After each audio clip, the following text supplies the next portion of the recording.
Welcome, everyone, to another exciting adventure on Riding Through the Unknown. I'm your host, Michael, and tonight's show, I rarely say this, but I have to be totally transparent. I have been waiting for this episode for a couple of months. I am so excited for this episode, and I know you all are in for a huge treat because tonight's subject is a topic that is controversial for academic reasons more than anything. And so that's what brings an interesting aspect to it. And so I am so honored, blessed, and privileged to have as a guest tonight someone who I feel you all are in for a huge treat and going to enjoy. And so I'm going to stop rambling over my excitement for this episode, and I'm going to turn it over to my amazing guest, the one, the only megalithic experiencer extraordinaire, Dennis Stone. Well, good evening, Mike. Thank you for having me on. Well, thank you for coming on. It's my pleasure. Yeah, thank you. Well, I'm up in New Hampshire. Right behind me, as a matter of fact, where I'm sitting is a place called America Stonehenge. We're about 40 miles north of Boston, right in southern New Hampshire. And it's a place that's been a mystery basically for well over 100 years. Who built it? Why did they build it? Who were the people that built it? Where did they come from? And what happened to them? Still mysteries to us to this day. It is not the only site, however. This site is probably the most complex. It's about 106 acres of land. It has a main site with a big center to it. It has a plaza, courtyard, chambers. It has a whole network of underground storm drains. It has a table we call the sacrificial table. We don't know exactly what its function was, but it looks very ceremonial. And it has uh, a ring around it, kind of standing stones that are aligned astronomically with the sun, the moon, and stars.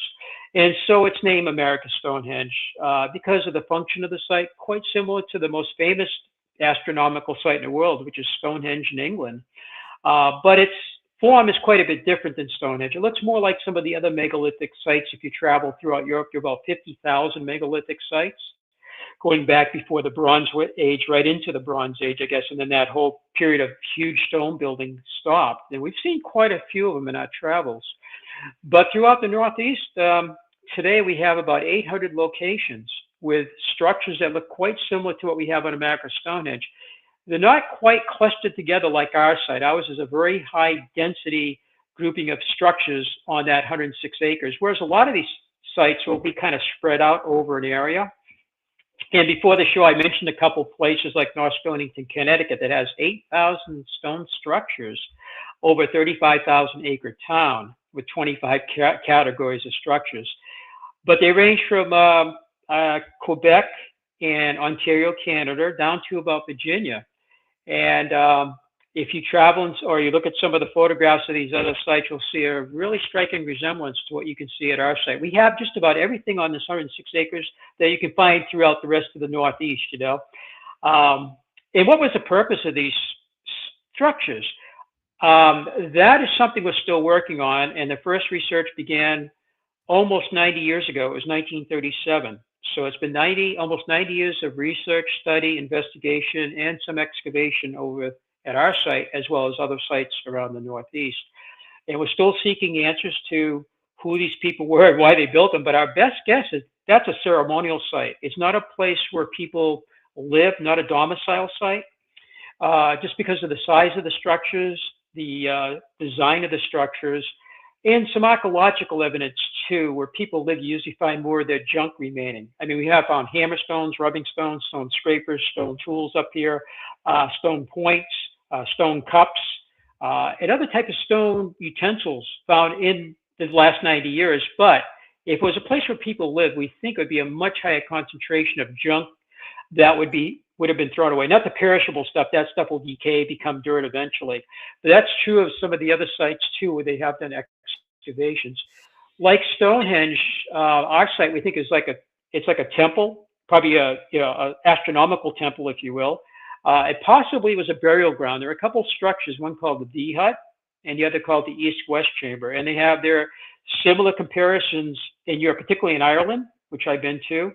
And there was the tombs, and that's what we think that these two structures may have been used for on this site. They possibly were tombs. However, we may never know because the first researcher back in 37, he actually used the technology available at the time and he would get in there and he would excavate. He cleaned out the structures, took the dirt and the debris and the brush out of there when he first began and he mapped it.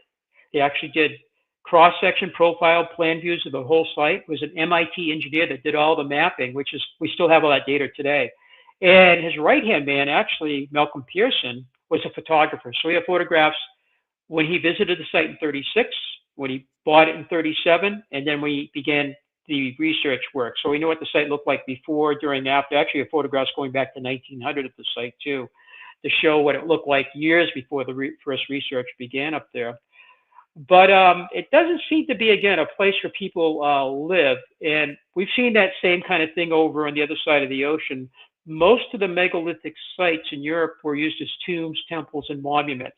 They lived in hide or wood structures, which will only last a few dozen years before they decay, and then they kind of vanish, below the soil. Now with LIDAR and other types of mapping, ground penetration radar, they're starting to find some of the habitat sites over in Europe. And that comes up in the news just in the last few years. They're happy to start finding where the people actually live. When you find where the people live, you can start to look at some of their trash and you can see what type of lifestyle they have and hopefully find out more about the people that built these sites. But in New England, we have very acidic soil. And so bones in New England, they tend to decompose within a couple hundred years. Whereas as you go over to Stonehenge and it's limestone, it's very chalky, and you can have bones lasting thousands of years over in that area, And so here, that's a problem with bones. We do have some bones in New Hampshire that have been found that do go back a few thousand years, but not at our site yet. I think they're kind of in peat bog maybe, and also in clay. But in the normal ground soils, it's acidic, and it just kind of deteriorates the bone, Well, if Mr. Goodwin had left the soil in the structures, though, almost 90 years ago, today we would take that soil and send it to a laboratory, and they could check the chemicals. And the chemicals might reveal if they were used for human burials. They might look for like potassium, calcium, certain chemicals, We weren't able to do that because Mr. Goodwin, again, he was a man in his day. He used the best technology he had back then. And they would just go in and they'd excavate. They looked for artifacts you could hold in your hands. But the dirt was dirt. They couldn't really do much with it back then. But today they can send it out to laboratories and, we can actually use dirt for dating too. Optically stimulated luminescence. That's something we used on our site in 2020. It's about $1,500 a sample, and they can tell you when the dirt saw the light of day last. So you have to do it very carefully when you take the samples. If light strikes it, you just contaminated your sample. The University of Washington's doing it. Brookhaven National Laboratory in Long Island. In fact, they sent up 2 physicists the day we had our samples being taken. And we had Dr. Feathers from the University of Washington. And the USGS out in Colorado has done a couple of New England's chambers too. So we're using that technology, and Goodwin did not have that available. He did not have radiocarbon-14 available to him. So he found bones actually in front of that chamber. And recently we had him DNA'd up at Thunder Bay, Canada. These bones have been in our collection since we opened in 1958. He had found them 20 years prior to that. And they're right in front of one of the chambers called the East-West chamber. It wasn't inside of it. I think it was right in front of it, however. And they were looked at by the Smithsonian in 1968. Dr. Lucille St. Hoyen, a physical anthropologist, looked at those bones and a couple other bones from a different chamber. And she said, I think these 3 bones are human. She goes, I can't be totally sure. I'm looking at the texture, the hardness, and their shape, and they seem to be from 3 different parts of the body. But my best guess at the end is that they're human. And here we are almost 60 years later. We did it 2 years ago. So 55 years later, we actually sent them up and had them DNA. They turned to be of Greek ancestry. which was interesting. Well, that's kind of interesting. And we only sent 2 of the 3 up to Canada. We sent them individually through customs in case somebody lost one of the bones. If it's gone, that would be a tragedy, lose something that's 90-year-old artifact. The other one we kept in safekeeping. And then we got back the remains because they have to remove part of the bone, each bone, and they have to, for the testing, you lose part of each of the bones. So we got back of the bone that was maybe 3 inches and now like half of that size. We got that part back. And we decided it was time to carbon date them. So we sent them to our laboratory we've been using since 1967 in Massachusetts. It used to be in Cambridge, Mass. They're in a town, I think, of Tewksbury, Mass, I think now. What they did is they prepared them, and they didn't have enough mass. We're going to just have one done, just one of those bones tested for date, because he said these bones were related to each other, probably the same person. And so they prepared them, and they sent them to the University of Arizona. And they were down there for, I think we didn't get the results back for almost 4 months because they were backlogged. And it turned out they weren't ancient. There was something around 1790 into the 1800s.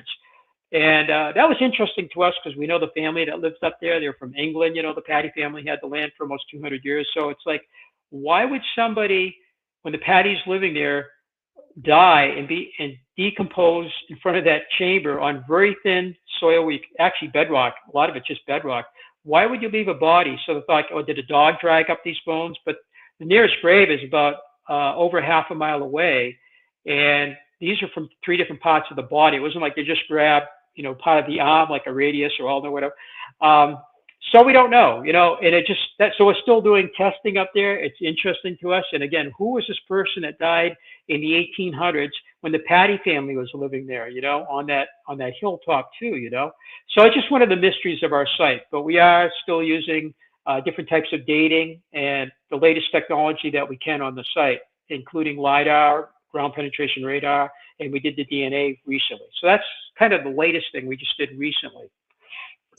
I have an interesting question for you, and I'm not quite sure if you've ever been asked this, but you and your dad both work the land and are the caretakers, owners of the site. Did you know when you purchased the land the site was there, or was it a discovery after the fact and you were like, "Oh wow, now we have this." Yeah. Well, that's a great question, Mike. That does come up occasionally. So, like I mentioned, the first archaeological work started in 37. My dad was born in 29 up in Derry, about 8 miles from here. And so he grew up in Derry, went to school in Derry and everything. He ended up going into the Coast Guard up in Labrador for the U.S. Coast Guard, right near where the Vikings landed at Lonzo Meadow. But he was there 10 years too early. Otherwise, he would have visited. The point is, he was very interested in history, Native Americans, the Vikings.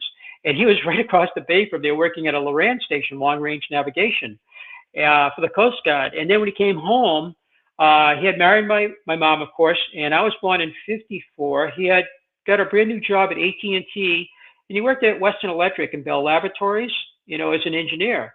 And they built their own home in Derry. The family built it. My mom did all the linseed dipping of the outside shakes for the house, and my dad they built the house themselves to help save money. And it was like a 4-year project. Well, I came along in 54. The next year in the summer, my dad used to listen to this show called Yankee Yawns on WBZ radio. It's one of the biggest stations still in New England, and because it's TV today too. And that show he could listen to up in Labrador on the skip wave at night. It was AM. He could listen to that and stay in touch with New England, basically. So that was kind of cool for him. So the show was, the host was Alton Hall Blackington, a native of Maine. And it was syndicated around New England, too, on different stations in Maine and so forth. So the show that night was on a Friday night, 7:30, just listening to the AM station. And it was all about this site. He had never heard of it before. And it was a show all about these strange ruins in Salem, New Hampshire. And it really grabbed his attention. It's like this mystery right down the street. Never heard of it. It's on one of the biggest stations in the Northeast, out of Boston. It really fascinated him, the whole topic, the questions of who built it and all that, just like we're talking right now. So that week he's at a barber shop having his hair done up in the town of Derry, and he's sitting there waiting for the barber to work. He was working on another customer. My dad picks up a magazine on the table and he starts flipping through it. And all of a sudden, it's, oh my gosh, this is the place. And it was pictures. It was a feature article all about the North Salem site. And it really blew my dad's mind. And never hearing about it, that it's on the radio, and then it's in this magazine. So he said to the barber, Warren Haywood, hey, Warren, can I borrow this magazine? I got something interesting in it. He goes, well, how old is it? 1952, 3 years old. He goes, you can have it. So that weekend at my aunt and uncle's, my mom's sister and her husband, they had about 10 people. That was almost customary. Every Saturday, we went over to my cousin's house and they played cards. They had some beers. Back in those days, they smoked and stuff. I was just about a year and a half old, and my dad passed the magazine around to all these people there, and nobody, like my mom and dad, never heard of it. None of these people heard it until it got to my mom's sister and her husband. And it was the husband at first that noticed it. His name was Herb. He looks at it and goes, oh, wait a minute. This looks really familiar. And then my aunt's looking at it and goes, wait a minute. We went there in the 1930s, picnicking up on that. And they would ride their bicycles about 8 miles down the road, go up into a hill, and they went up there and picnicked right up behind where I'm sitting right now. And my dad was just kind of like, you're kidding. You've been there. So the next question was, can you find the place? In those days, the site was not open to the public. There were no road signs. There's no visitor center, no parking lot. It was just an old road that went up on top of the hill. So that Sunday, the four of them took off, left me with Grandma and my first cousin. He was just a few months older than me. And they drove around North Salem for a while. And then eventually my aunt and uncle spotted this old, road. And they said, I think that could be the road. So being 2 decades later, So they parked the car on the side of the road, I guess, and then they walked up a half a mile up the hill.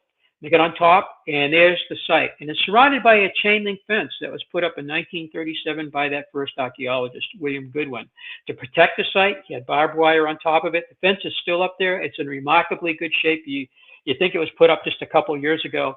I mean, they knew how to make things back in those days. And we keep it painted with hunter green paint, which keeps it looking good. So they walked around this fence. They're all trespassing, of course.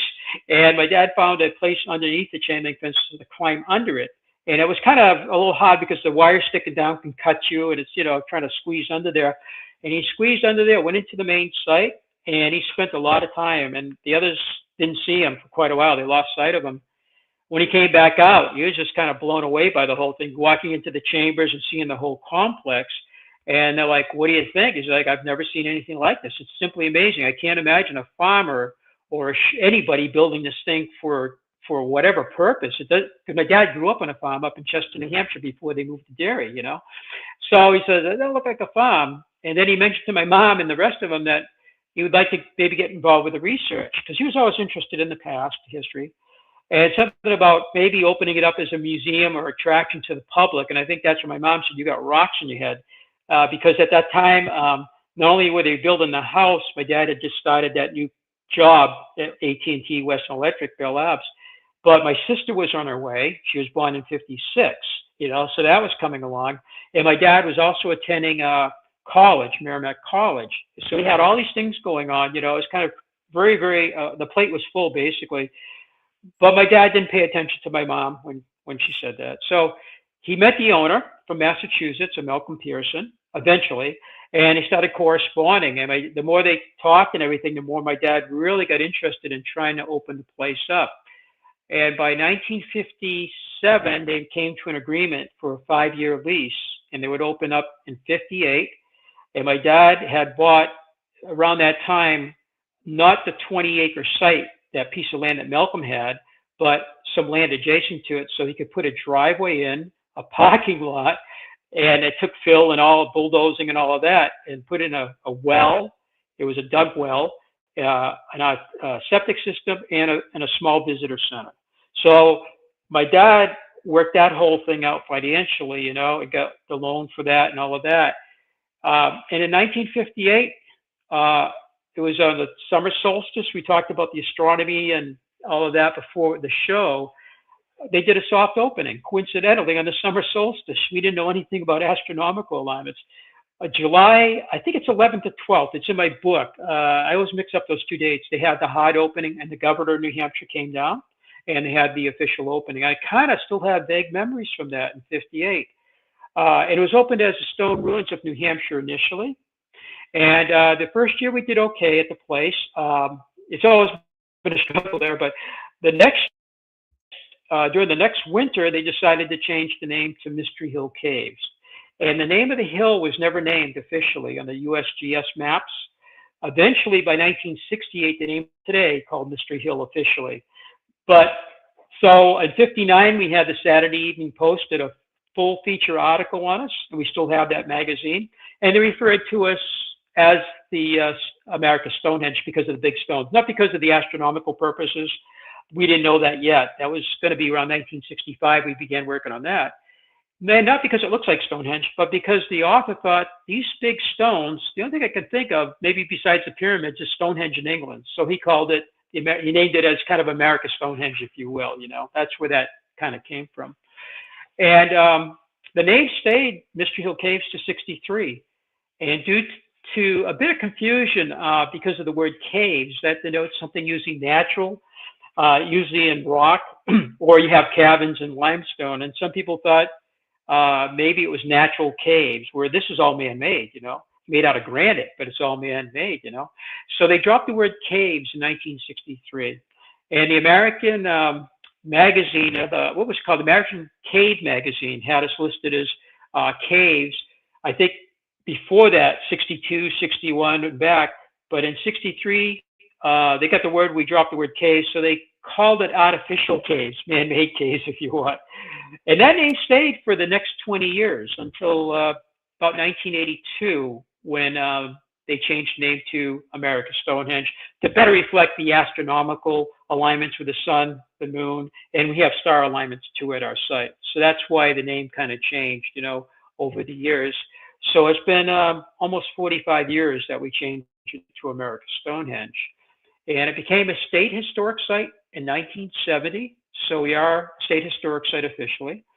And it's been our family now almost, almost 70 years. That would be in '58. The 5-year lease my dad had went to '63, and then they renewed it for another 5 years. But by 1965, my dad raised enough capital to actually buy out the 20 acres from Malcolm Pearson. And Malcolm remained a friend of the family's. He had an interesting past too, because 100 years ago, his family bought a house in Upton, Massachusetts. He was 16 years old at the time. And the owner said, the former owner said to Malcolm, "Hey, young man, there's a cellar hole or cave out back of the house." And when Malcolm got out there, it's one of these chambers. It looks like a gigantic igloo, all made out of stone, 14-foot entrance, and it's 10 by 10 inside, and it's all corbelled. So it got that kind of dome shape to it. Today, that structure is part of the Upton, Massachusetts Historical Park, actually, Heritage Park. You can visit it. Malcolm's family sold it in 1970, and Malcolm sold this property here in 1965 to my dad. So until '65, Malcolm had our site, and his parents owned the Upton Chamber. And the Upton Chamber is pretty famous today. And it is aligned, they believe, with the equinox, I think it is.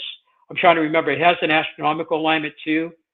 And through that 14-foot entrance, and again, it looks like a big igloo, is Pratt Hill in the distance. And today there's trees there. There are cairns, piles of rocks up there.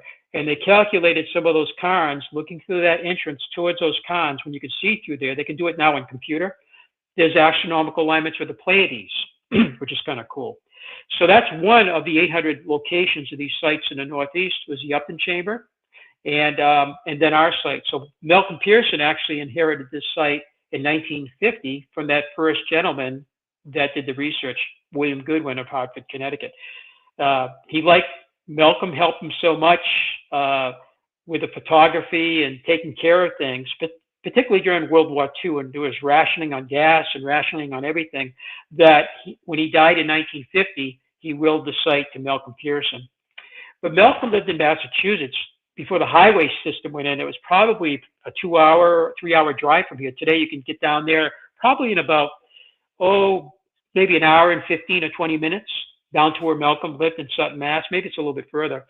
And so Malcolm was having a hard time. He had a family. He had his professional career, but he was having a hard time trying to keep an eye on the site, 60 miles away or whatever.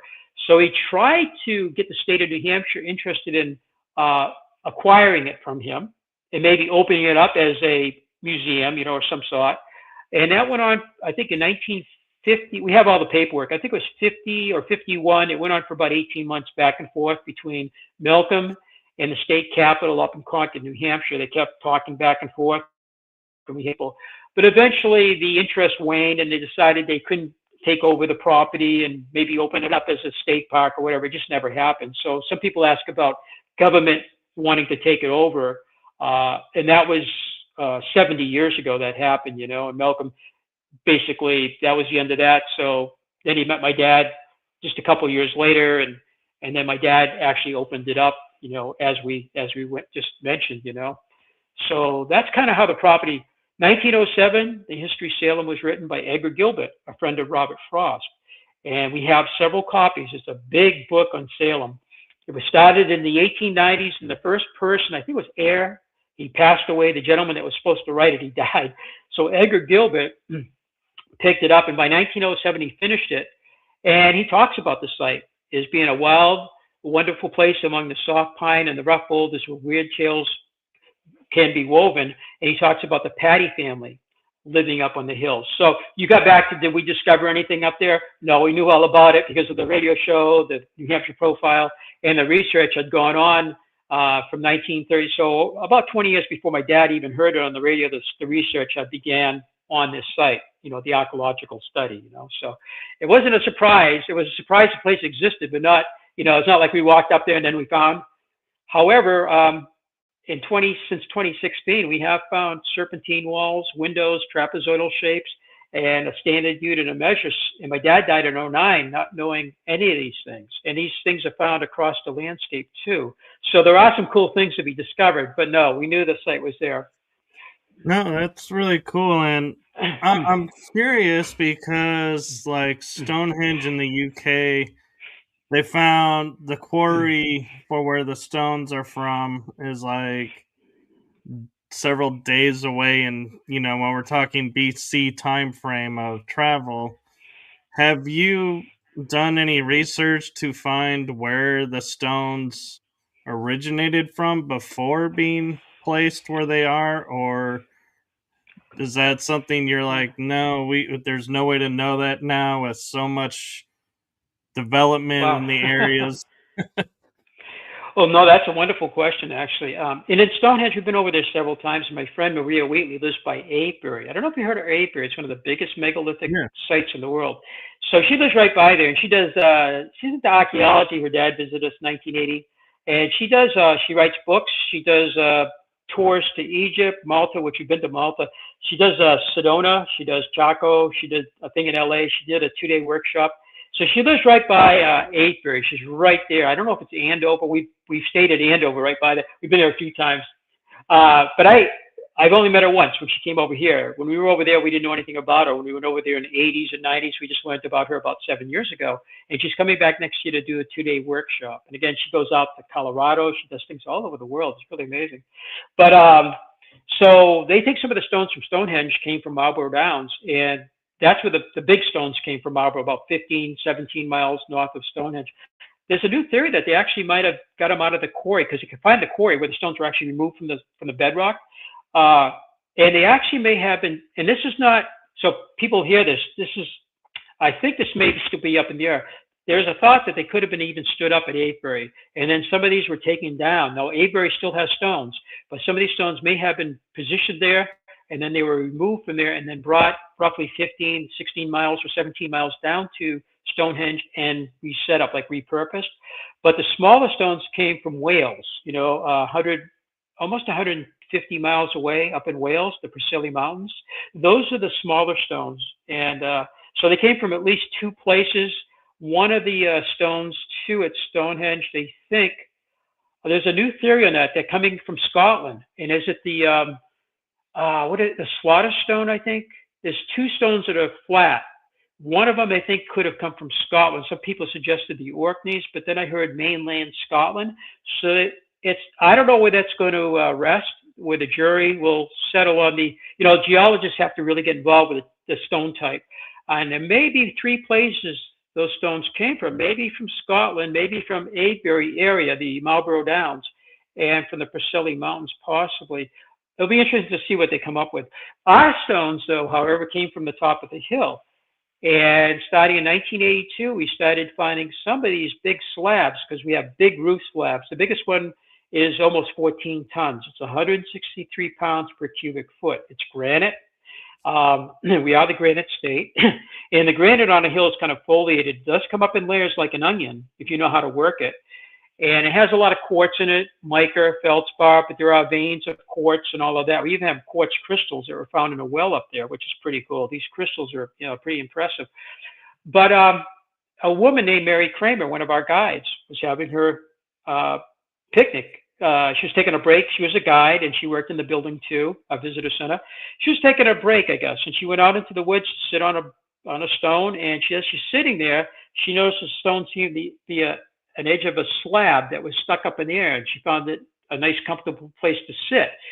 But our staff, including her, had already been informed by one of our researchers, Dr. David Stewart Smith, to look for stones out in the woods that could have been a place where people were out there moving some of these slabs, actually quarrying them off the bedrock, maybe raising them up. And one thing to look at is the edge of them, because on the main site and in the first 15 acres where those astronomical alignments are, including the stones themselves, there's dimpling, little scalloping on the edges. If you look at an arrowhead, you will see the same thing, arrowhead or a stone knife or a spear point, by pressure flaking and by percussion flaking. And David said, look for that feature on the edges of some of these stones, because I've seen it on the site on some of the roof slabs, wall slabs, on some of the standing monoliths, and some of the flat slabs in the stone walls.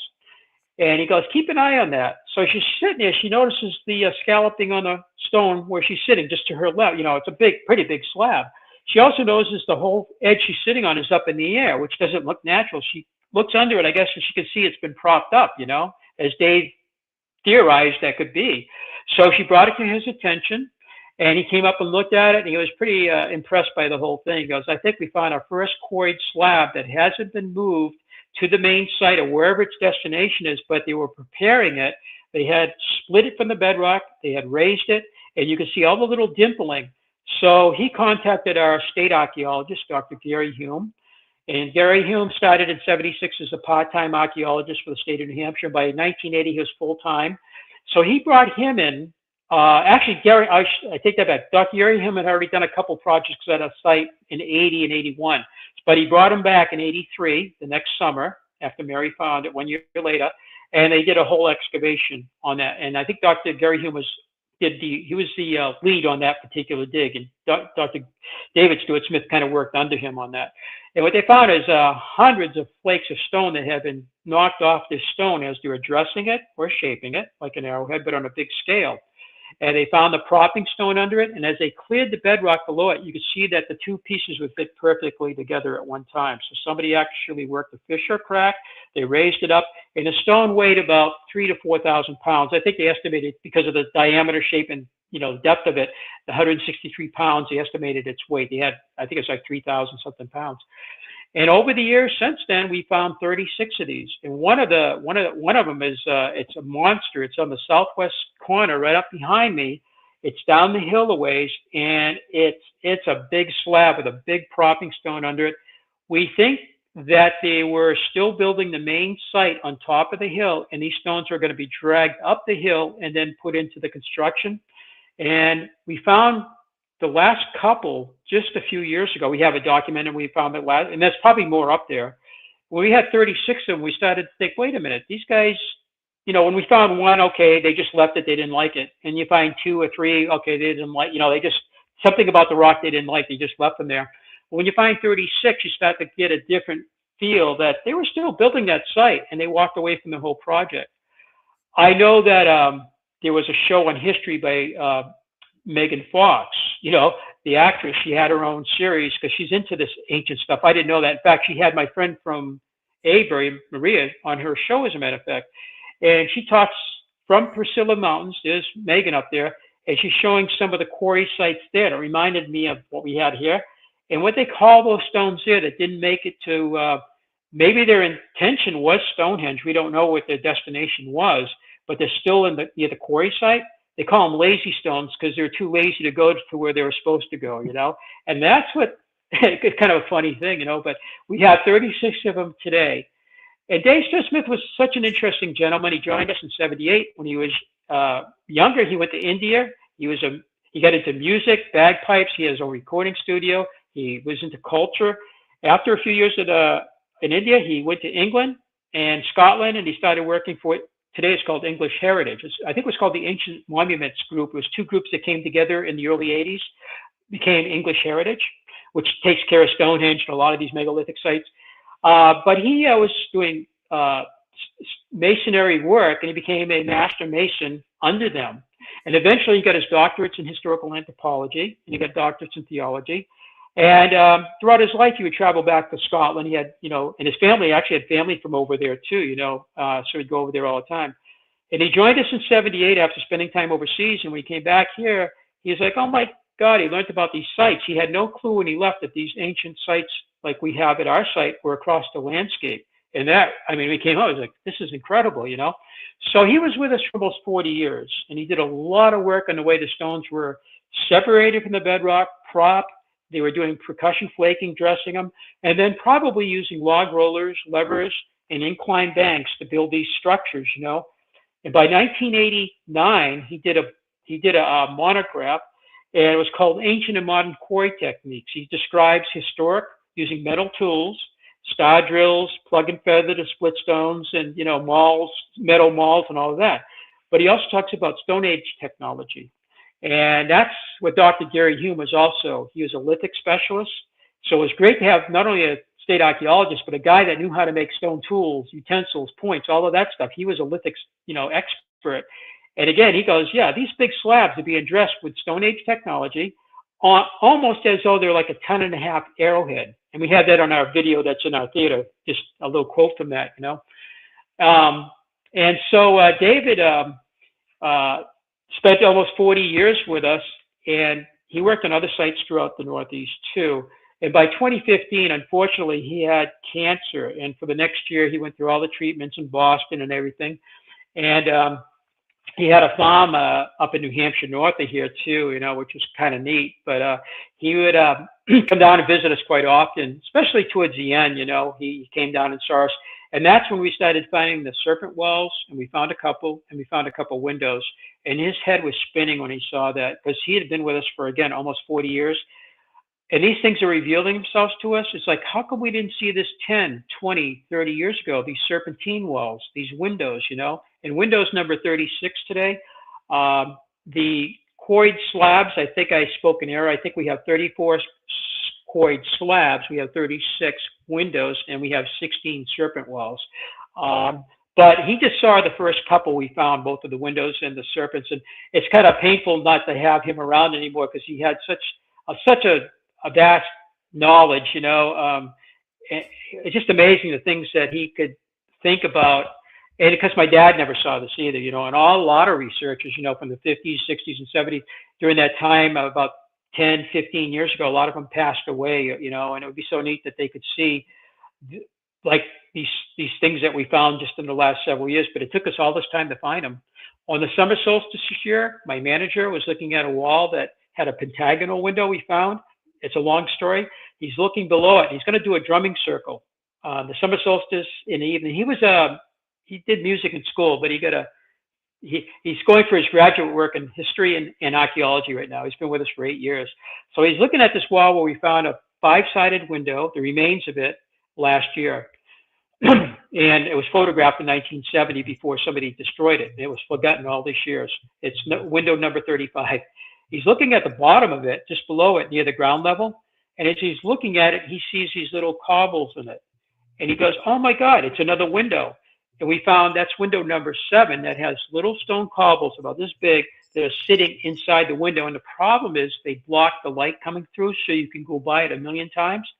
We did an archaeological dig right by there, looking for the 2 slabs that were once on top of the pentagonal window. And we had an idea where they were, because we ran ground penetration radar over it in April last year. In July, we decided to do the excavation. And we found the two windows right where the woman, her name is Doria, she's a geophysicist. She's been coming up here since 2020 from Massachusetts, bringing her ground penetration radar. She works all over New England, New York. She just did something out in Colorado. So it's, you know, what a wonderful thing she did for us, over the last couple of years with her radar. But so there's a window on the summer solstice this year. That's the latest discovery. I guess that would be just about a month ago. That's amazing. And one of the things I'm curious about is, as we're talking about like serpentine walls. For people who don't understand or may not be familiar with the terminology and are, thinking, is it because the wall is not a straight wall, or, why is it called serpentine? Could you give a brief explanation for that term? Yeah. So serpentine wall basically is a wall shaped like a snake. And interesting enough, some of them actually are linear straight. We have a couple of those. And they're elsewhere in the Northeast too. I don't know if it was before the show I mentioned North Stonington, Connecticut. And they have over 400 of them in that one town. And they run from about 27 feet up to about 300 feet. I think the average is 90 feet. And a lot of them are actually linear. So they don't, uh, they're, most of them in North Stonington are fairly straight. Some have heads like this or tails if I'm doing this on the camera. So they're linear, rectilinear. Sometimes they curve. And as the author of the book about North Stonington, Mark Starr, said, as you go into Rhode Island, they seem to be more curved, the walls. We have everything at our site. The first one I found was a linear, straight, 27-foot wall that seemed to have a head, which is a kind of a rectangular shaped rock, probably about 3 feet by about a foot tall, maybe a foot wide or so. And it looked like it was actually one time horizontal, set up high in the wall at the very end of it, on the south end of the wall. But it looked like it slipped. And below, on the stone itself, is actually a big cutout, like a V shape. And just below that, where it slipped, it kind of slipped off of it, there's another stone with an arrow shape. I think they actually fit together, and it held the stone in place. But over time, trees, weather, people, whatever, the stone act or earthquakes, we have them up here, the stone tipped down. I said, am I looking at the head of a serpent? And I had been riding we got 3 different ATVs. I was riding my old three-wheeler, which I still have, 1984. I was riding it on one of our snowshoe trails out towards where my dad used to live. He used to live on the north side. And I happened to see this wall many times going through his house. This is just one way to go to his house, but I went by there quite often. And I'd see the wall, never paid much attention to it. This day, the sunlight was coming through the trees. It was illuminating it. And it just looked so strange to me that I stopped the ATV. I walked 60, 65 feet over to it. I realized when I got there that it was actually a steep drop off. It was on a ridge of bedrock that dropped off to the west side, I guess, and I'm on the east side of it looking at it.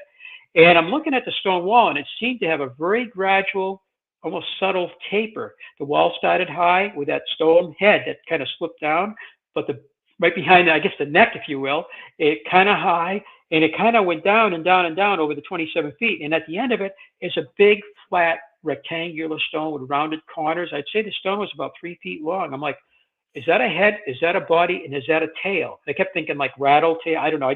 Rattlesnake came up. I don't know why, because it really doesn't look like a rattlesnake, I don't think. But anyway, I'm looking at it, and I went on to the other side and had to go down. It's a steep drop off over that bedrock. It's like a ridge.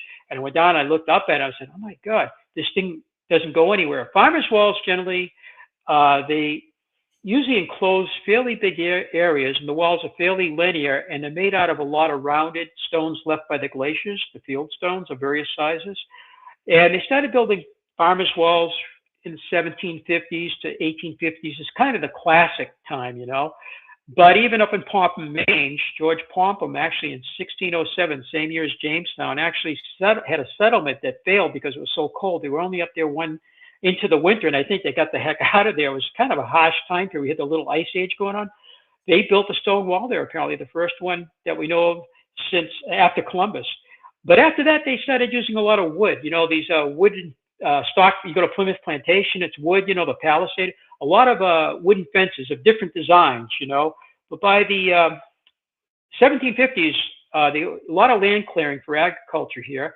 And these stones, with the trees gone and everything, these stones would start really coming out of ground. Every year we have frost, in the winter, and these stones would pop up. Farmers get sick of them. They started either making piles, or they got even a little bit more efficient. They started building walls to separate land, their own land or between them and a neighbor.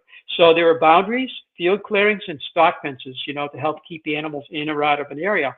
And they built about 240,000 miles of these. So this wall looked nothing like that. It had some rounded rocks, but there's flat slabs in it, and a kind of rectangular stone, I think, was a head.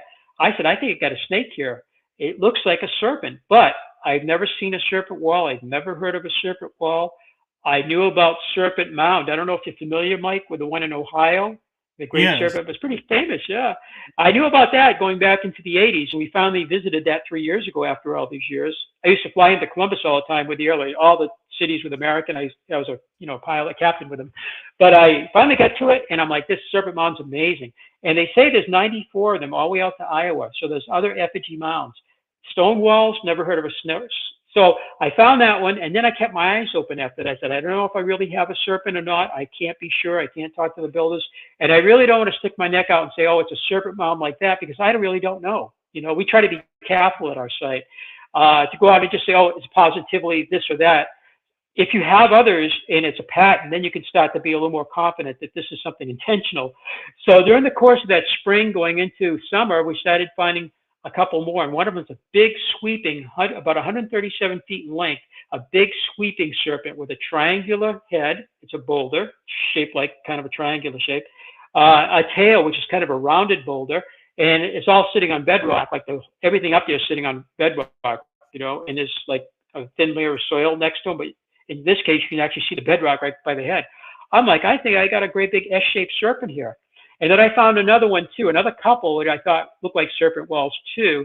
And then Scott Walters came along with a bunch of people, including Alan Butler from England and his wife. It was about 10 people, book author David Brody, and other people were in this whole kind of big entourage. Might have been a dozen people there.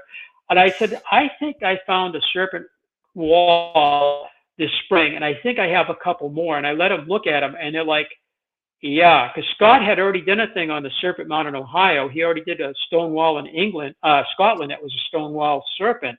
And one other one he did somewhere too, I think. And he goes, and they all said, I think you're onto something. We can't be totally sure, but you got like 3 or 4 serpent-shaped walls, So a serpent wall can be in various, shapes, It doesn't have to be all squiggly. It can be straight. But we went to a meeting in 2017 down in Connecticut near a site called Gunjiwamp. It's a 250-acre site that has a lot of structures very similar to our site. It's near the Navy base. It's right next door. And the Navy actually has been good over the years. They told the Navy personnel and their families, please don't go over there and ruin those stone structures, and I think they've been very good about that. And more recently, the state took over the property, at least part of it, from the YMCA that had it. And I think they're trying to preserve it. And there, they have found some serpent walls too. And I've been to that site many times, and I never saw the serpent walls there. So we went to a Holiday Inn, which was right there. I think it was called in 2017. And they're going to be some 3-day meeting. We went only for the Saturday meeting. We didn't go for Friday. We didn't stay overnight. There's a Friday through Sunday meetings and everything, field trips and all that.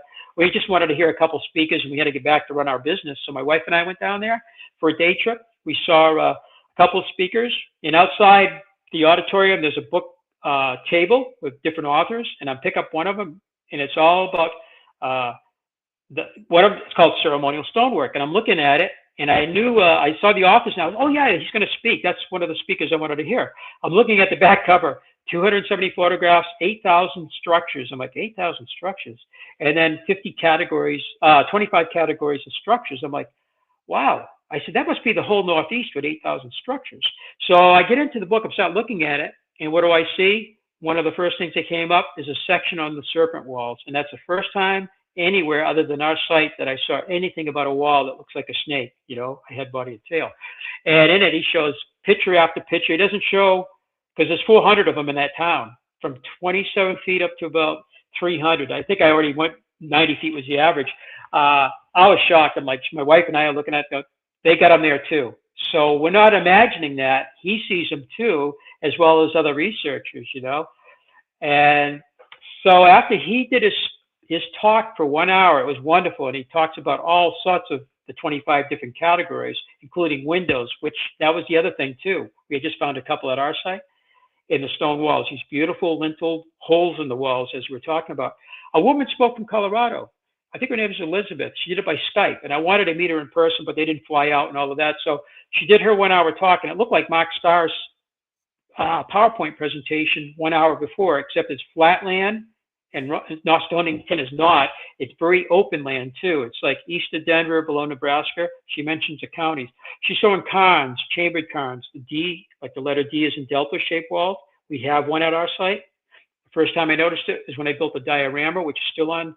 When you enter our visitor center, the diorama is there that I built when I was in college. We've updated it. It has a D-shaped wall there. Mark Starr, that's one of his categories, is the D shape. And these can cover thousands of square feet, you know, as various size D shaped ones. She shows that. Then she starts showing her serpentine walls. And it's kind of ranch land where she's talking. It's like big open ranch land with mostly earth because we've driven through that area. There's some stone there, but I didn't realize they had, not like New England, there's rocks everywhere here. It's mostly dirt, I thought. And she's showing the same features. She didn't have chambers per se, except the little chambers inside the cairns, you know, those piles of rocks like little chambers. That's probably the closest to a chamber she had. Well, after that, we found out that the serpentine walls zigzag and also chevron-shaped walls, which we have, and they have them in North Stonington too, and other places in Connecticut we found out later. They're out in Mount Shasta, a town called Weed, California. And I got 110 pictures from that area, and it's got the same kind of, they don't have chambers that I know, but they have the serpentine walls and the other shaped walls. And nobody knows, I guess, who built them out there. But after we found her in Winnipeg, they're down in Alabama, and Jacksonville State University's Dr. Harry Holstein. I've corresponded with him during COVID. He invited us down, but we didn't go during COVID.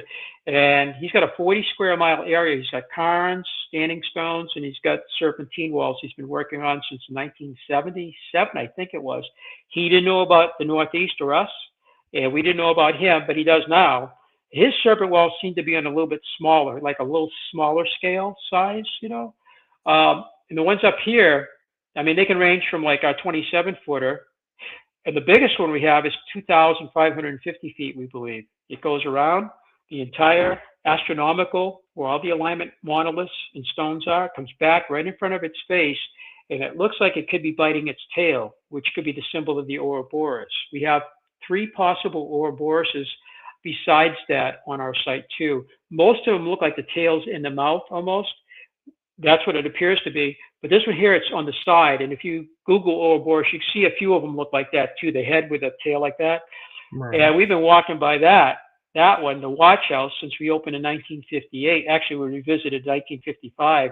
Mr. Goodwin actually was paying attention to it in the 1930s. Nobody ever saw the pointed tail or the boulder glacial head. And then the wall after it was built with undulations, humps, and it goes around. And then like the equinox, like after 1,200 feet or whatever is the equinox sunset, it's a hump in the wall.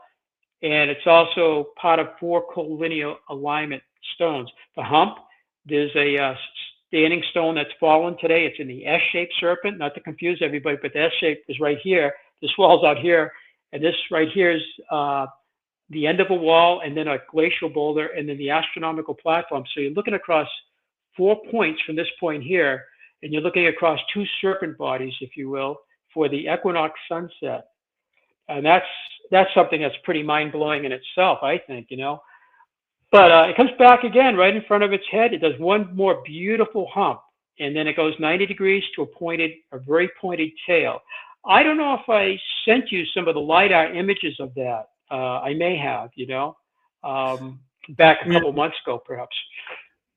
You might have, and I'm curious, as you know, we're describing the serpentine wall. I started getting pictures of when I was in Mexico, you know, memory of the pyramid there, that during, I believe it's the solstice and the equinox, that the sun creates a shadow that looks like a serpent running down the wall. And I'm wondering, does that also occur on your site, or is that a totally different feature? Yeah. Well, an excellent point in question too, because that 2,550 foot serpent, the head, is actually a boulder, and on the side of it is a chamber called the Watch House Chamber. And inside the Watch House Chamber it's a small chamber. You can crawl into it, and there's a rock on the back wall. Now it's all made out of gray granite, kind of, except in the very back wall, there's a stone back there that we've been looking at for decades, kind of wondering what it was. And it's a quartzite, so it's a very white quartzite stone in the back wall. Well, it's been talked about even in 1992. I don't know if you're familiar with Hans Holzer on the Discovery Channel's Travel Channel in 2020 through 2022. They ran the Holzer Files. David Right. Schrader was the host. Yeah, Yeah. and we were on the second season. And David, I had been on his regular show out of Minneapolis a few times before, but he became the host of that show. And he came out with a whole team from California. He's from Minneapolis. And Scott Walters actually joined them midweek, because Scott's show had moved from History Channel to Discovery Network's Travel Channel. And I think Scott's on Gaia TV now. But they wanted him in there to bring his audience into the Holzer Files. And because Holzer came to our place starting in 1970, Hans Holzer, originally from Austria, he lived in New York City, and he became kind of the father of the paranormal. At least that's what I've been told. That's what they refer Right. to him. He became a friend of the families. He died in '09, the same year my dad died. But in 1992, he wrote Long Before Columbus. And Barbara Hand Cloud did the forward. And she was pretty well known in the circles, paranormal, and she visited our site, as a matter of fact. She did the forward. In the 1992 book, she's talking about that same stone, wondering what that stone, it really grabbed her attention. She devoted a whole couple paragraphs to it, wondering what it was. In 1996, we had the first souvenir book written by Joanne Lambert, Spanish high school teacher. She worked for us in the summers and did a wonderful job on this book. And she was talking about that same stone. It seemed to grab a lot of people's attention. I don't know if my book right here, it's going to show up very well, but there's actually a sequence of 3 pictures. I know it's a little hard to see. But so in 2018, we decided to look into having our entire property do a forest management program, and we hired a licensed forester in 2018. He went to the University of New Hampshire, and we interviewed a few people, really liked him. And we wanted to thin out the entire forest, make it healthy, any invasive species get rid of, make it good for wildlife, but protect all the chambers and all the walls by removing big stones that were in danger of falling on the walls or uprooting the structures of walls. So they spent 2 winters doing that whole thing, and it was actually beneficial for the forest. And also it provided some revenue for us because it's like harvesting a product. And boy, do we have the wildlife up there, and the forest is so much healthier. But we were able to see for the very first time in 2020, the sunlight actually entered the chamber, because before that, the trees prevented it, even in the winter. Even with the leaves off the trees, you could not see the light go into that chamber the whole time I was growing up. But in the ancient past, we think the hill was fairly bare. So the sunlight went in there on the equinox. And you mentioned equinox, you mentioned Chichen Itza, I think El Callisto, the pyramid with the 91 steps. Yes. The Cuckoo Khan going down the staircase in the evening towards sunset on the equinox. So on the equinox of 2020, we were there in the morning watching, and what we saw was we were told the year before that by a friend. She was a friend of Scott Walters. She had Sunseeker. She's from Texas too. She's the one from Bullard, but actually she was born, I think, in San Antonio. She's doing tours right now, England, and she was just in Ireland, and she's going to be doing something in Egypt. But she was doing stuff with Scott Walters for a while too. But anyway, she predicted on her phone in the spring of 2019.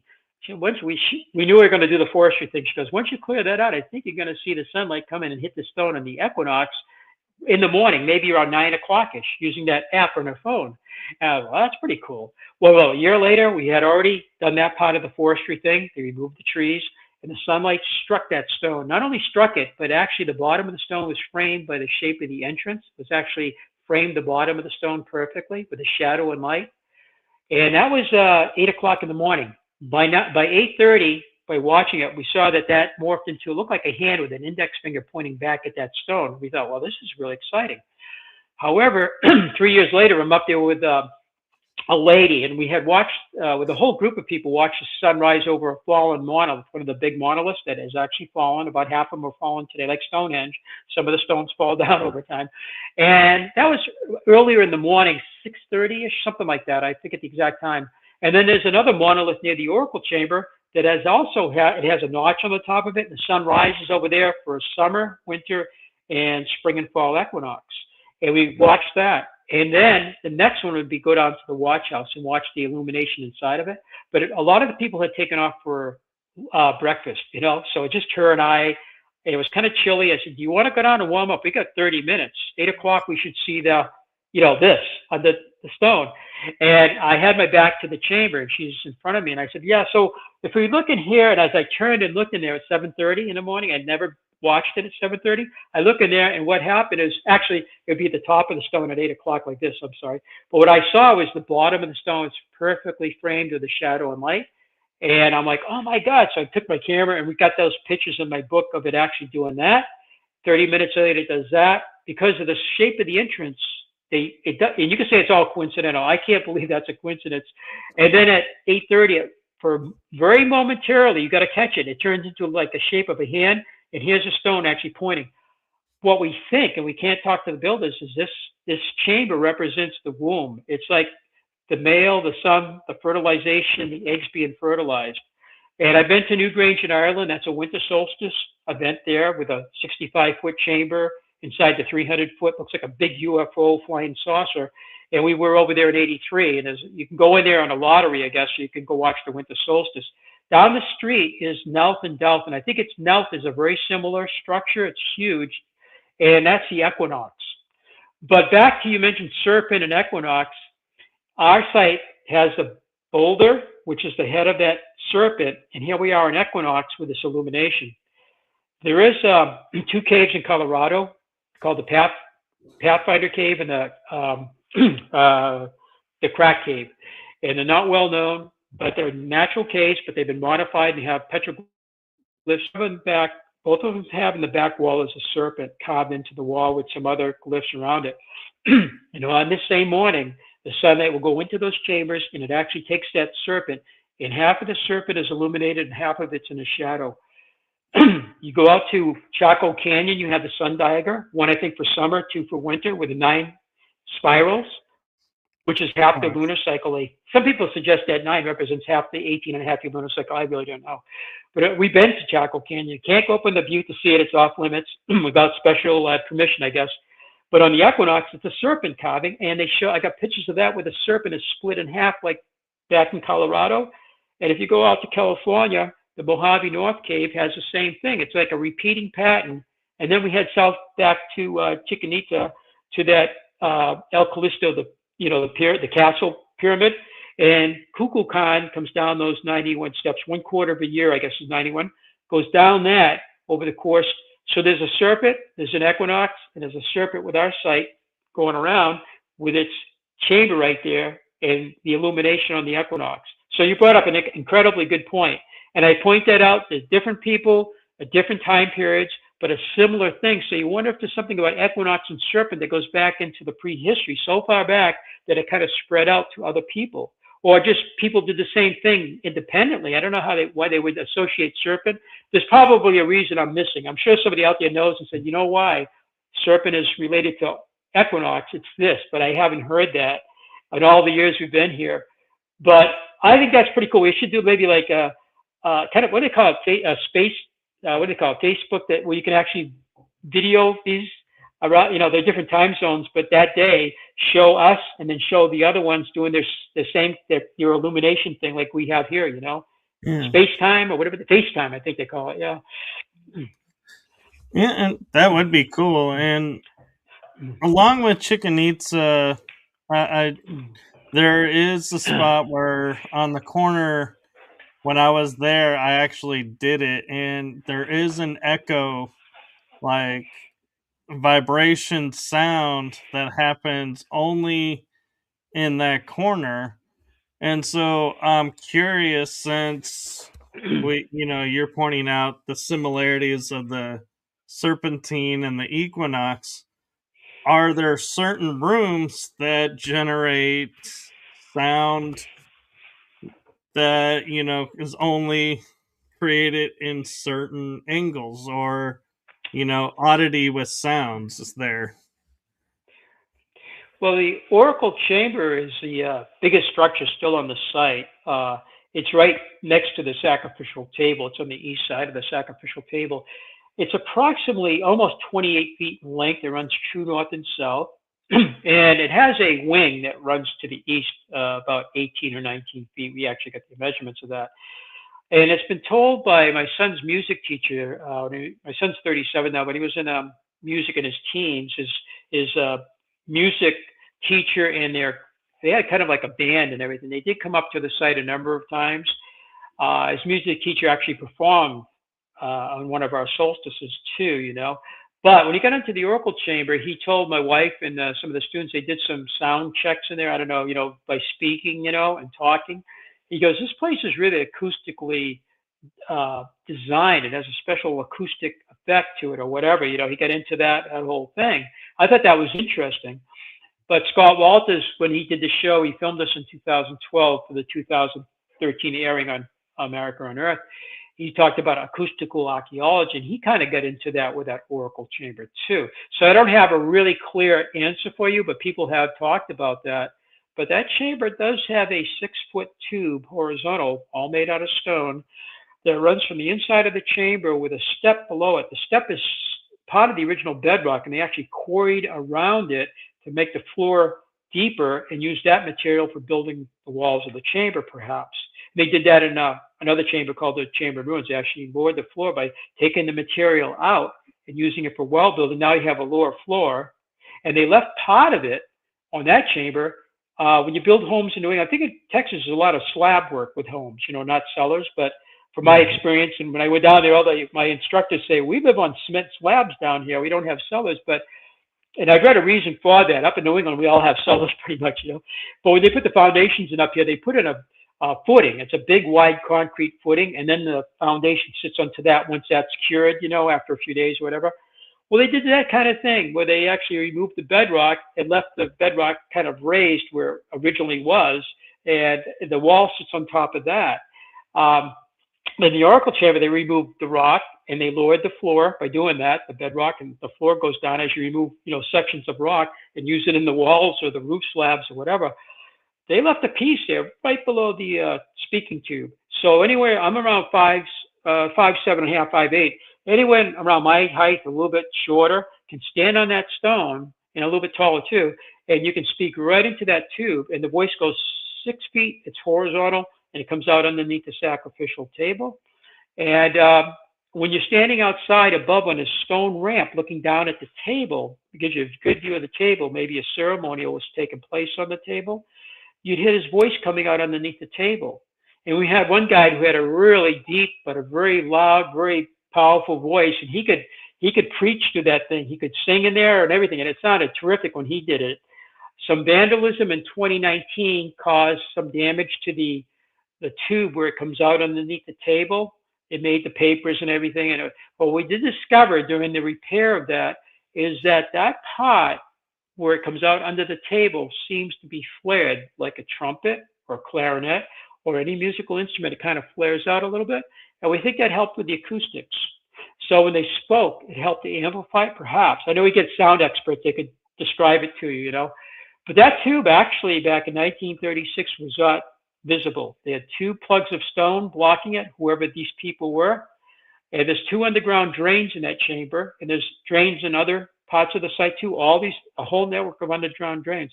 And when Malcolm Pearson got there with Goodwin in 36, and then in 37 started doing some cleaning and excavating and repair work, the drains in the Oracle Chamber had 2 plugs of stone blocking them, and the Oracle tube was not visible. It had 2 plugs of stone.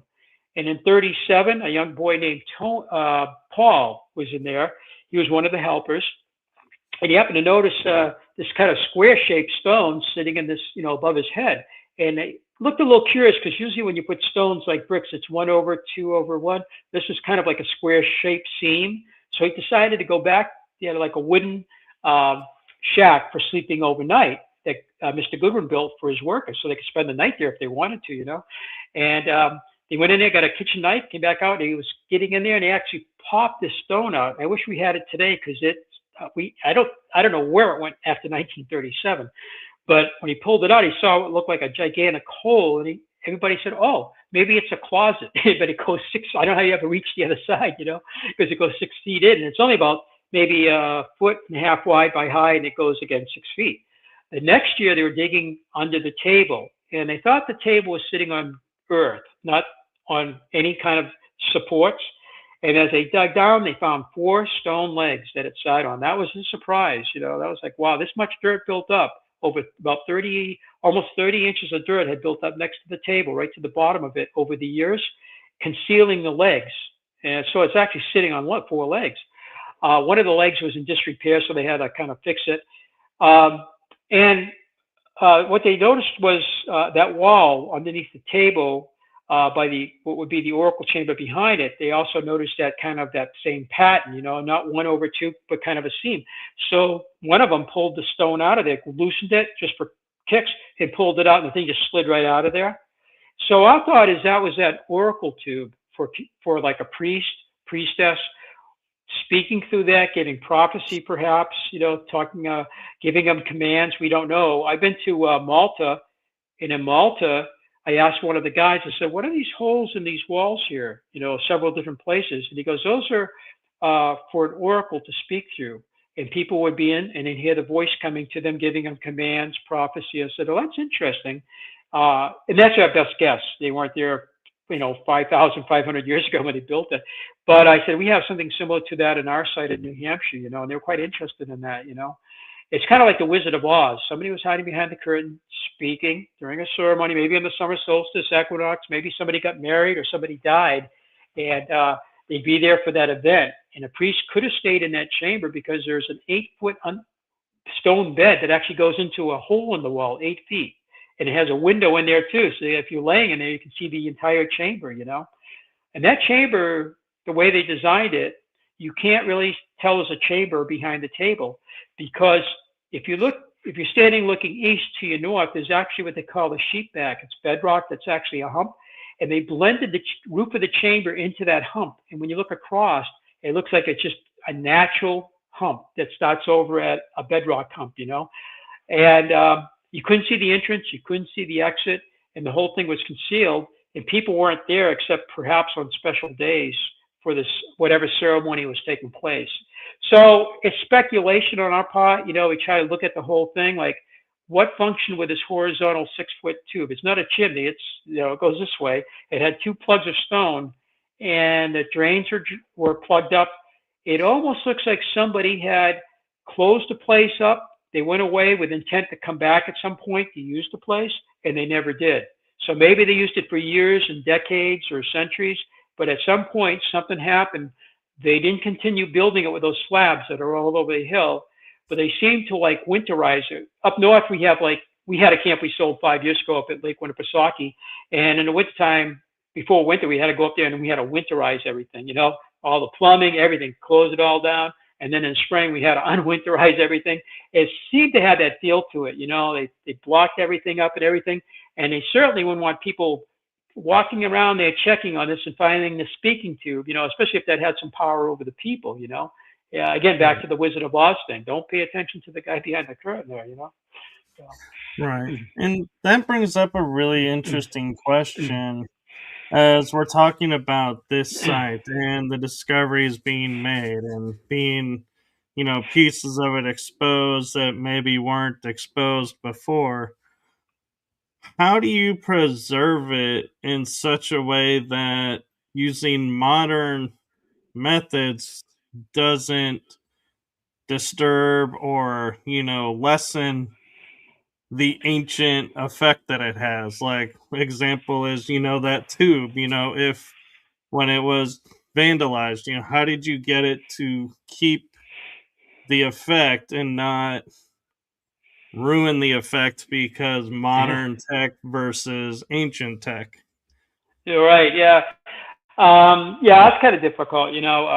We try to, because we have photographs of the site too, but the Oracle tube was kind of crushed by the vandalism, by the table.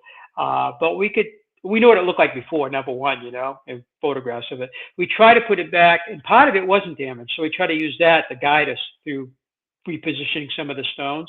And it was actually a stone that was about halfway down, maybe 3 feet into it, that was starting to come loose just from time, nothing from vandalism that we know of. And we got that back out backward. Because slowly things happen, no matter what site you look at in the world, whether it's a Sphinx or whatever, they all need tender loving care at some point. You try not to, and I know we go to the national parks, a lot of the like Mesa Verde and stuff, the archaeological ones, and they say basically they're not doing a lot of excavation. I mean, they still do. They do some of that. They do a lot of ground penetration radar because it's non-intrusive. It doesn't disturb anything. And then if they see something interesting, they will put in an excavation there. But they don't try to dig everything up like in the old days. You go back 100 years ago, 150 years ago. People went through these sites just looking for artifacts. Just digging, digging, digging. Some of the mounds in Ohio, like the Site Mound, which is, we saw that too, it's below Serpent Mound. And I asked it was actually archaeologists working there that day. They're trying to find some habitat site next to it. And there was another a guide there, a national park guide, or state guide, I think it's a state park. I said, how much of that mound, that when it was in the foreground, how much of that is rich? Because it's been rebuilt. It's like, oh my God, what happened to it? And then she explained between archaeological work and also agriculture. What you see today is not quite what it looked like, before they restored it, so it's like, oh. So we do some archaeology at our site. We use ground penetration radar, and we will do some digging this year. But we try not to, we try to do as little invasive stuff as possible, because what we dig today, 100 years from now, they'll have better technology to analyze it. And if Goodwin had done that back in the 30s, we would have done the same thing probably Goodwin did.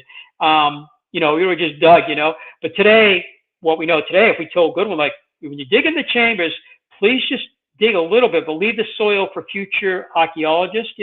What you see here, don't take it all. And they'll leave like a bulk. So they might leave an area untouched for future with much better technology. More information can be gathered, and that's the way they do it. So there are, we try not to rebuild things. Goodwin did some reconstruction. We do repairs. We do preventative maintenance. And if something looks a little unstable, we try to secure it. We don't want it falling down. We don't want it falling down, number one. We certainly don't want it falling down on one of our guests, or an animal or whatever is up there. But so that's a great question. We just try to be very, very cautious about the research we do. We try to talk it over. We talk about with our archaeologist. Our archaeologist was with us for 30 years.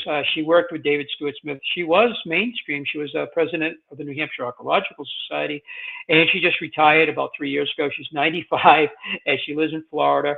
And her husband was a doctor of geology at Tufts University. She traveled the world with him, and she knows all the archaeologists all over New Hampshire and the Northeast pretty much. And she was kind of mainstream when she came in '89 to our site. And when she saw it, she never left us. She was the outsider, like, oh, this site shouldn't really be here. And once she got into it and saw all the facts, data, and evidence, and then she did shovel test pit study across the hilltop, looking for soil depth, looking for artifacts. And her husband was very useful for about 6 years. And then he actually, on the highway, Route 93 that comes out of Boston, he was actually killed by a driver. Unfortunately, it was an unfortunate thing. And he had just retired from Tufts. But he was very useful. And what did the area look like 4,000 years ago? How much soil was on the hills? What did the rivers look like? All of that data. And he was really into it. And he helped out the New Hampshire Archaeological Society a lot with his geological data and knowledge. And he published and everything. And again, they traveled to Egypt. They traveled all over the place. And then she came to us in '89 and, began working on the site. And we still talk to her today. She's living near her daughter in Florida. And it's so sad. And she's on the front cover of my book. There she is doing a dig about 10 years ago, right near the chamber in ruins. You can see her with a sifter looking down with her hat on. So she worked with David Stewart Smith, and she worked with our other researchers, And she was very meticulous, very careful, and only dug where she thought she should. And sometimes we had radar. We ran radar just to say, is this a good spot? Not going across just digging. Yeah, so my next question for you is kind of a odd type question, because we've been talking about this being like a megalithic site. And people all over the country are like, oh, megalithic, okay, this, and this. But how did you determine when you and your dad and everybody was looking at this going, this is a megalithic structure versus something natural that was made? I mean, I think they always knew. There's no doubt that the whole thing is a man-made, site up there. It's not natural. They use natural glacial boulders for part of their, like the watch house, with the serpent head and all of that. But I mean, they always knew it was man-made. And then the question was who did it. Some of the skeptics thought that the Patty family must have built the whole thing, and that he was an eccentric farmer with his 6 husky sons. Why would anybody the site shouldn't be ancient. So if it's not ancient and it's man-made, somebody had to build it. So they got to blame it on somebody. And mainstream sometimes still say, "Oh, that farmer Patty, he was actually a fifth-generation shoemaker. His tax records show he had some domesticated animals, and his grandson had a shoe shop down the street where there's a house, a split-level house sitting today." And the Pattys came from England to Virginia. We have the whole story of them coming up to Salem, Massachusetts, into Haverhill, Massachusetts, which this was part of Haverhill, Mass, until 1741. But he didn't have 6 husky sons. He had 2 sons, and one, Jonathan, the oldest, died in Boston, 17 years old, 3 days short of his 18th birthday. They always try to blame it on his sons. They had nothing better to do than go up and build thousands of feet of walls, build all these chambers, and not realizing that there's 800 other locations throughout the Northeast with the same type of stonework, because we've heard in the past, well, if this is an ancient culture of stone builders, where's the other sites? I'm like, you don't know there's other sites, right down in Windham, New Hampshire, Plastow, Danville, and Groton, Connecticut, on and on and on, and they have no clue. And these are some of the experts, It's like, first off, he's not a farmer. He probably did some farming. Like I was an airline and I had a little garden. Doesn't mean I'm a gardener. Maybe you could say I do some gardening, but he was a shoemaker, a cordwainer, and he was a fifth generation. He had 9 daughters with names, and there's 2 daughters that had no names. We wonder if they may have died when they were born, stillborn. But the other son, Seth, he's the only son that survived into adulthood, and he had a son named George who actually inherited the site. Then he sold it to a guy named Nathaniel H. Paul, a lumberman, used it for a woodlot for 28 years. And it goes back to Ebenezer Dustin, who was a Patty family relative. And then it goes to another Patty, I forget her name, Anna Patty. I always get an Anna McNeil Patty, I think her name was. And then it goes to a Fred Dustin, and Fred Dustin's the guy that sold it to William Goodwin, the first researcher. So there's almost 200 years of Pattys up there. But, it doesn't look like a farm. I lived on a farm in Vermont for the first airline I worked for, up in North Clarendon, Vermont, by Rutland, Vermont Airport. I lived in that farm, and I used to ride all around there on my bikes when I was not flying. And even when I was flying, I flew in Twin Otters passengers, but I also did teaching. And I'd fly over these farms. I'm like, that does not look anything like this place up here. There's no resemblance at all, And I lived on a farm in a summer house there, right by the airport, like I mentioned. So they want to say this is either that or Patty was a shoemaker, so it's a shoe shop. And again, my grandparents, 3 of them, worked in shoe shops. My other one worked in a wood shop. It don't look like that either. So I don't know where they come up with this stuff, but it's their easy answer, the mainstream. We heard that more in the past, and today, I think it's still there, maybe on social media somewhat. I even heard from somebody say that my dad built the whole place in 1962. It's a well-known fact. I'm like, we opened it in 1958, and it was written about, and Boston Globe wrote about it. The Haverhill Gazette wrote about it in 1934. We have pictures from the Haverhill Gazette, and it was a Reverend Ward. So a very famous name is the Ward family in this whole area. It's a very, very old name. There's Reverend Ward standing there in the site, looking at it 2 years before Goodwin ever visited the site. And then there's 4 pictures from 1920 of a young man standing in front of the east-west chamber. And then we have a picture in Goodwin's book. He wrote 4 books. And the last one is in 1946 while he was very sick. He died in 1950. But the 4th book has our site, Raymond, Upton Chamber, and other sites throughout. He had 16 sites he knew by 1946. And there's pictures going back to 1900 of our site. So my dad couldn't have built it. And then we go to Dean Stowe. He's pretty famous. You see his name in National Geographic years ago in the Smithsonian, from SUNY State University in New York. Very famous guy. 1989, the year my son was born, New York Times did a syndicated thing with other papers too. A question was asked, what is America's Stonehenge? He decided to answer it, or maybe one of his underlings. Oh, it was built in 1927 by the family and opened up to the public. My dad was born in 1929. He opened it up in 1958. And here's a professional saying that my dad, I guess, built it and opened it up in 1927, 2 years before he was born. And that made all the papers. I'm like, where does this stuff come from, you know? It's Yeah. very frustrating because if you're being professional, at least you could have your facts on all your ducks in a row instead of making up stuff. And that's purely made up, you know? He did no fact checking whatsoever. And then people reading that see he's got a doctorate, says, oh, okay, that guy built it in 27, you know? My dad was 2 years before being born back then. And you never heard of it until 1955, you know? So that, after a while, it gets a little bit old, you know, and I'm 72 now. So, I mean, I may not have that many years, but it's like, are you kidding me? You know, if I flew my planes like that, I wouldn't be here today, you know, with that kind of shoddy work, you know. I mean, seriously, you know. No, yeah, you're So right. And I flew for 30,000 hours, you know. I know anyway, it just, the standards are not, I don't know. They get dogmatic, you know, they have all the answers and they have a title. And when they speak, the world's supposed to listen to that. It's like, my dad wasn't even around then. And there's others like that. There's a bunch of others like that too. You see, it's like, right. what? Where does that come from? You know? And these are supposed to be professionals, you know? So, you know, so anyway, I try not to get too upset about it because it's just like, we know, we look at the facts, data, and evidence, and that's what we try to present, you know? Right. I agree. And there is no point sometimes in arguing with them because, Mhm. yeah. But Yeah, yeah.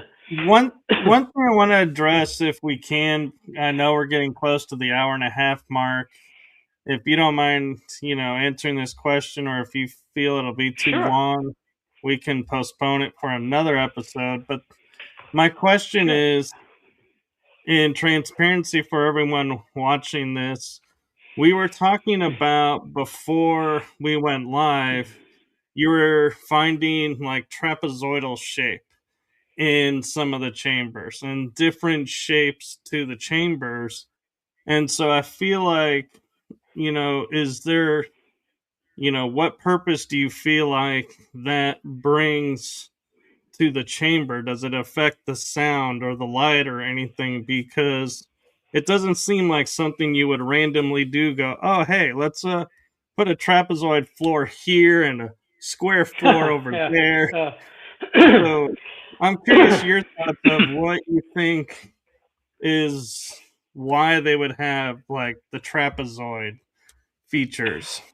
Right. That's a great question. We honestly we don't know.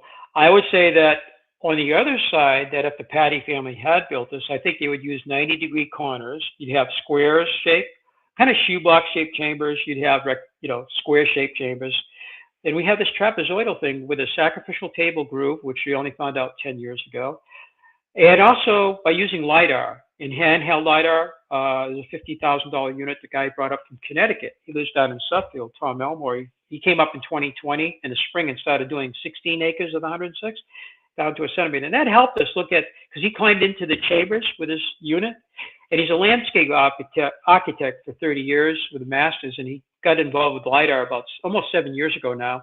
His equipment's made in Canada. The software's made in, the camera, I think the thing's made in Florida. The software is made in Montreal, I guess. And it's a pretty neat thing. It's 16 lasers, got 80 meters out. It has a high definition camera. But he was able to get inside the chambers, and that's how he started seeing the floors. And then we went and took a tape measure and measured them even a little more carefully. They've been measured in the past, but not that carefully. We went inside and we just very, very carefully took our time to do it. But with his LiDAR, down to a centimeter resolution, puts out 300,000 points per square meter. It's high, really high definition. Anyway, you could see that shape, and I don't know if it has anything to do with acoustics. I would say a farmer wouldn't do that kind of thing. They would, again, 90-degree corners, but this does repeat itself. Like I was reading about some of the chambers in England, and they found out there's a trapezoidal shape. I wonder if it's something they liked. You will see that down in South America in some of the doorways and some of the windows, that kind of trapezoidal shape. And that's a question for that too. Why would they not make just a rectangular doorway or rectangular window? Maybe they like the shape of it, you know? Maybe that shape has some symbolism to it too, some meaning behind it. And that's something I can't answer because I don't know. But the Plastow Chamber, which is about 8 miles from here in Plastow, New Hampshire, we went and measured that 2 years ago. We thought it was a shoebox shape. I've been going in there since the 60s. I've probably only been there about 4 or 5 times in my whole life, but in the 60s we went over there, and we got pictures in the 70s of me over there. We went in and measured the front and back of it. The guy was going to just measure the middle. I said, try the front and back of that, and we did, and it turned out that it was probably like a foot or so narrower at the front than the back. You say it could be sloppy workmanship, but it doesn't seem to be that. It seems to be intentional again. And again, in England, there's some floor plans with that trapezoidal shape too. And I'm keeping my eye out because there's so many chambers across Vermont and Connecticut. I'm telling people, especially the people with LiDAR, if you're going in there, can you get the measurements? And we'll see if this repeats itself in other chambers. And then the why, we just don't know the why, you know? Why would you do that? But if the table's shaped like that and we have 4 other structures like that, that's a repeating pattern. One might be, well, it's sloppy workmanship. 2, 3, you start to get out of coincidence, I think, at some point. In our site, there's 5 of those shapes, you know, 4 floor plans and a sacrificial table groove. And it's 9 inches narrower at the top on the table than it is at the bottom. It looks rectangular because of the shape, the bell shape of the table.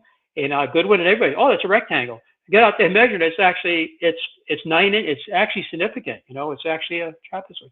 I can't answer your question, but that's a great question. You know, maybe somebody will have some information, say, well, we know some cultures use a trapezoidal shape because of this, and that would be very helpful, you know. Maybe we Right. will have that. Somebody out there, you know, can help us. Yes. And so, my last question for you to wrap this up, and because I know you are an hour ahead of me, and so it is getting late for you. My last question for you, two-parter, is the first part is what is your goal for, when you, like you talk about, being 72, when something happens and you can no longer take care of, what is your hopes for the Stonehenge property? Yeah, And the second part is to give you time to talk about your books. sure. Yeah. Yeah, I hope it always, you know, remains open to the public, kind of like we have now, you know, with more information, you know, and more research, more study. It'd be nice to get some sort of recognition, like a National Register of Historic Places, to put it on the map. They have not yet. I think there's one chamber in Vermont that actually got that recognition, and that was about 10 years ago, and I haven't heard a thing about it since. More recently, UNESCO did the Site Mound, Serpent Mound, Chillicothe Mounds, which is a huge complex, and we've been to those, in Newark Mounds, which is near Columbus, and they're connected by a 200-foot wide road built by ancient people, 65 miles long, Chillicothe and Newark. It's amazing. They just made UNESCO World Heritage Sites. I know my son, I only have one child. He's 37. He's an engineer like my dad. He works at Raytheon. He's worked for L3 and a couple other corporations. He's keeping his fingers in the place very good. He just did all the displays over at Raytheon. He gets every other Friday off. If he's not doing things like skiing with his daughter, my granddaughter, or doing things, he's over there, and he's got an outside project he just wrapped up over there too, a brand new thing outside. But the displays, which were 1994 when we did out the new building and expansion, really needed to be updated. So last fall, through the whole winter, he tore everything out and put everything back in. So he's the next generation. And my granddaughter, she's 5. She's over there a lot. So I'm hoping, and she's very interested in it, but she's 5, you know. And then we have that manager who was with us from high school, and he's working on his graduate work in history, and actually in archaeology. He's been working with the state archaeologists on a couple of digs the last 2 summers in northern New Hampshire.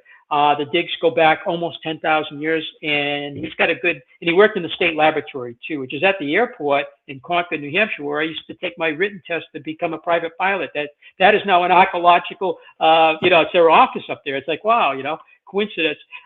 So he's really dedicated to our place for the last 8 years. He was going to go into, he got his bachelor's in criminal law, but he decided to want to stay with us. And he could have gone into the, national, he could have been FBI. He could have gone into any law. They know, and he graduated top of his class, and he was a journalist. So he's on my book. He was at the school, one of the school editors, and he helped me finish my book with my daughter-in-law, Katherine, too. But he's kind of the future too. So he's going to be getting his master's in history, but he's working on archaeology too. And he's conducting some stuff at the site with our assistant archaeologist this summer. We have some programs set up. And so that'll be on our website, which is stonehengeusa.com. And if your viewers go to that, they can download our 11-minute video that we show in the theater, and they can do a mobile app. And that mobile app, if you download it, it's free. You use it on your iPhone, or you use it on Android, and it will talk to you. It has pictures and text. You can do a complete virtual tour of our site from your lazy boy or your couch. And when you come to our site, if you use it as you're walking, you'll see the watch house on your phone. You'll be looking at it. It will have text, and it will talk to you and give you a nice little presentation of what each feature is as you're walking around. But you can do it at home. So it's a nice freebie. People can go on that and see the site and say, oh, that's something I'd like to see, or I don't care. But you know what I mean? It's a good way to do that. It's all free. We provide all of that, Yes, thank you. And that is amazing. And do you want to promote all your books or Well, yeah, I and just have two. Yeah, that's how. Thank you for that. Yeah, so the first one my daughter and I did to replace a 1996 souvenir book. So this has nice photographs. It's my first book, and it just has captions with it. And it's, I guess it's going on 8 years already. I can't believe it. But we put that together, replace a 1996 book, and then we spent 5 years putting this book together. The next book coming out is going to be all about the walls, how they twist, turn, and bend, all about the trapezoidal shapes. And we're going to be talking about more about the serpentine walls, the windows, and some of the other wall features and how they compare to others around the Northeast, So it's going to be a book about the same size, the same probably number of pages. I've got 8 chapters written. Now I just got to go through and take all the photographs, and we got to do a lot of editing. And that will be out, I think, probably maybe this winter, we'll have the 3rd book out. But that came out in 2024. And when it came out, Scott Walters was out doing a 2-day event, and the books just came in. So he was out. I was doing my presentation in our theater. He was out front of the theater with a whole counter with his books and his friend Haley's books, and my books had just arrived. So he was out there hawking my book too. And I think he sold my first book for me. So that was in 2024 in the spring, on the spring equinox, as a matter of fact. So it'll be book number 3, probably again in a couple months. We'll have that out. Right now, we're just too busy to get back into editing it and everything. So, but thank you for that. Yeah, thank you very much. yeah. And congratulations on that. And the link to the website is in the description, and it's also scrolling on the bottom of the screen right now. So everyone, please go visit there. There's a lot of great information there. And I was on there earlier looking at some stuff, and I have to say, as websites go, your website is like the most user friendly Oh, website I'm gonna. I have It's ever not. It's come not me. across. Well, it's not me. I'd like to take credit for that, but I have to say my wife and I think James and my daughter-in-law have put a lot of time and effort into that. I give suggestions, but they're the tech people. But I'll let them know that. That is so nice of you, Mike. Thank you very much. That will certainly please them. Thank you.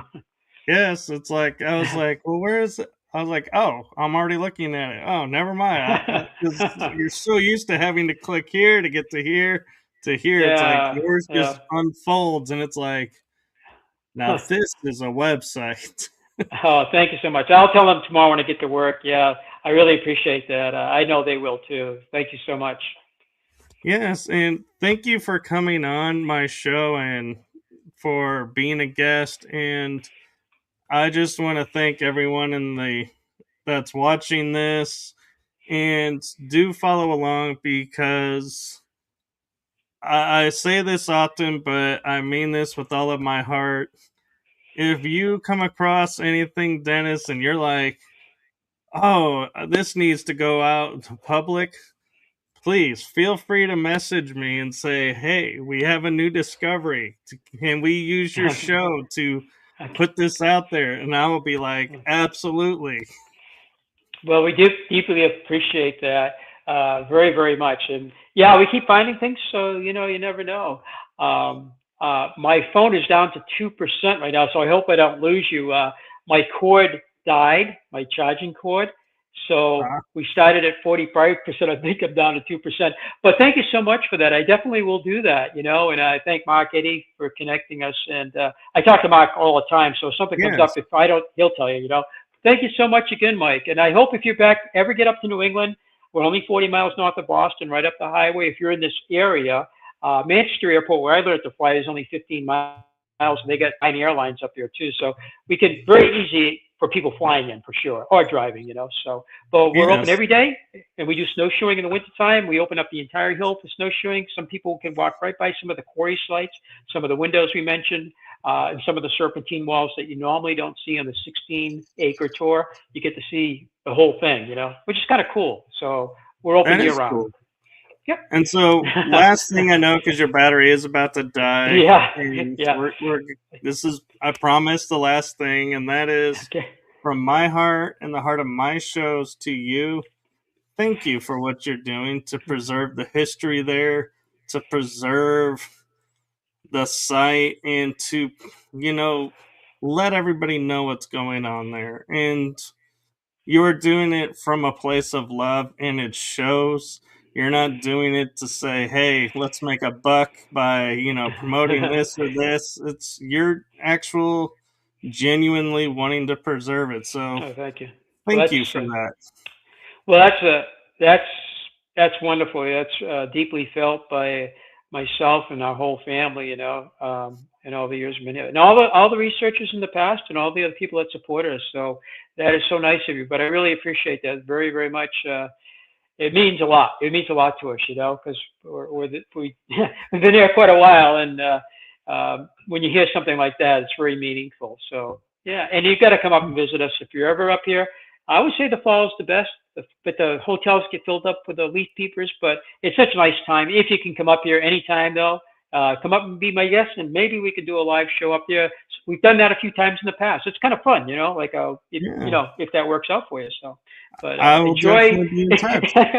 enjoy the weather in Texas. I know up here it's been pretty nice. It was 80 degrees today and beautiful. So, Yeah, it was only yeah. 105 here.